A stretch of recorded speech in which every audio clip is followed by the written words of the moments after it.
With the NBA trade deadline looming for the Phoenix Suns, they are said to be interested in some moves. But one that could be said that the Suns are being desperate in is a move in acquiring PJ Tucker, as rumors are stating that they are the favorites among teams to acquire PJ Tucker. And we're going to be diving in on why the Phoenix Suns would even possibly consider this and how they would be able to get it done as well.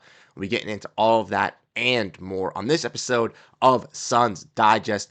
I am Bruce Veliz, and you guys have been absolutely fantastic showing your love and support on the channel. Like I said, with the new rumors swirling around, with all this NBA news in the forefront, with all these big trades coming, there's going to be so much to break down on this episode, on this channel here on Suns Digest regarding around this Suns team. As we know, they are anxious on making moves, regardless of the fact. So we'll be diving into all that. So if you want a place to make sure you stay up to date on everything, this is the place for you. Make sure to hit that subscribe button. Without further ado, though, let's dive in and let's get into the video. Make sure to grab that snack. And like we said, this is a little bit weird and a little bit of a complex situation, and one that makes you really scratch your head if you're the Phoenix Suns, as we see, courtesy of Boveda and Dunk Central, that the Suns are the favorites to win the PJ Tucker sweepstakes. And a lot of people were clowning PJ Tucker sweepstakes, and I thought that was kind of funny too. But like they kind of went along with going on, it is a little bit of a weird fit for the Suns. And if we all know, PJ Tucker was traded from the Los Angeles Clippers just a couple days ago on the day of the Luka Doncic trade. He was moved for Drew Eubanks and Patty Mills alongside Mo Bamba. And we saw the Utah Jazz already waive Mo Bamba, but could they possibly also waive another player in PJ Tucker? The Clippers have been looking to move Tucker for the last season and a half, dating back to last year when they tried to move him, but were unable to when they couldn't move off of his contract because no team necessarily really wanted PJ Tucker at $11 million. But this year, with it being an expiring, it was a little bit easier for them to move. And with the Utah Jazz having an surplus of players as well, with Drew Eubanks and Patty Mills being guys that can help out on a playoff roster, they decided to move off them and take on PJ Tucker. But as we see with PJ Tucker, he is on a 1-year, $11 million deal on a Utah Jazz team that is trying to tank. And for the 39-year-old, I think that he will not want to spend his last couple of seasons or even this season on this Utah Jazz team. I expect a player like PJ Tucker to find his way to the buyout market. And with him hitting the buyout market, that's where the Phoenix Suns come into play, because they would be a team that would be wanting to get PJ Tucker, the team that is going to be picking him up and being able to bring him on this team. But why would the Suns want a guy like PJ Tucker? Why would they want to even invest in a guy? Well, that's what we're going to get into next. So let me know what you guys think down below, if you guys would like a PJ Tucker reunion. But would it even work, and how would it kind of get done?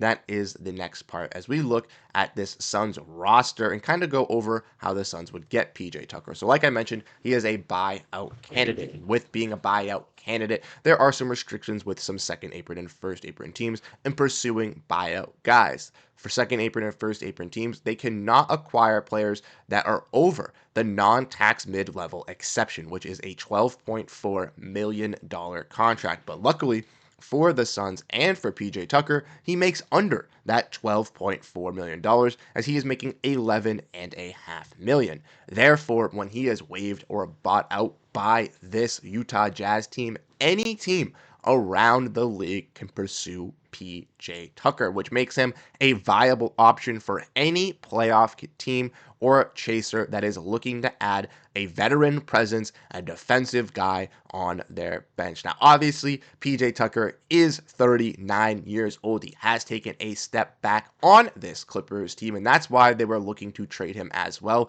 I don't see PJ Tucker coming to be the one from the Bucks from a couple seasons ago, or the one that even signed the contract with the 76ers that off season. I see obviously a little bit of a shell of PJ Tucker, but I do believe PJ Tucker could still bring some great veteran leadership, could be a great locker room guy for a team making to push for a championship, as he is a veteran. And those are some things that you need in the presence of a championship contender. Someone that's going to have a voice, someone that's going to speak out, someone that's going to lead the team, get all the troops rallying together. And I best believe that a guy like PJ Tucker could do that. It'd also be going back to the Phoenix Suns in a little bit of a reunion and could help out the Suns at a position that they need as well. If we want to dive in and look at the Suns forward position, courtesy of Spot Track, we can see that the Suns only have 4 guys that they consider forwards on this roster: Kevin Durant, Royce O'Neal, Ryan Dunn, and Bol Bol. And for one of those forwards,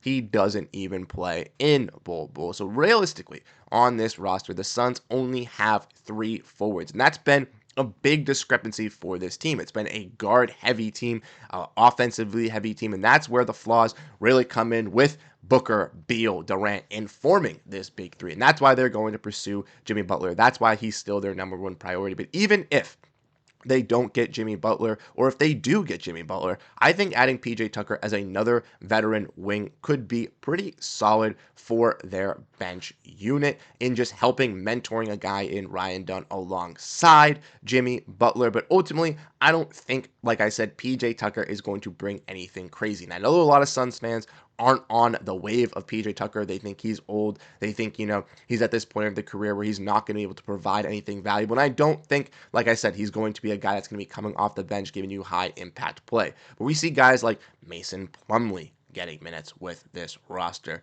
And I think a guy like PJ Tucker ultimately could play end of the bench role, thrown in sporadically 5 to 10 minutes here in a game if they need some extra defense, or if they need some extra veteran leadership, or if they, are going against a little bit of a bigger team. Having him slot in could be helpful. But ultimately, I don't think he's going to move the needle. I don't think he's obviously going to put the Suns into title contention or anything like that. He's not the old PJ Tucker that we do know. But once again, if they do acquire Jimmy Butler, bringing in a guy like PJ Tucker could be another guy that has some relationship with Jimmy Butler, could have, some good relationship with Kevin Durant and Devin Booker, and really help this team push for that championship that Matt Ishbia truly does want. But I want to know your thoughts down below in the comment section. Like I said, a lot of people think that the Suns could be getting desperate with a move like this, going to acquire PJ Tucker, going out and bringing him in. But I want to know what you ultimately think down below in the comment section. We just released a video earlier today talking about all the Kevin Durant trade rumors and all that stuff, as the Phoenix Suns are apparently listening to offers but not willing to trade Kevin Durant, as teams like the Warriors and other teams have shown interest in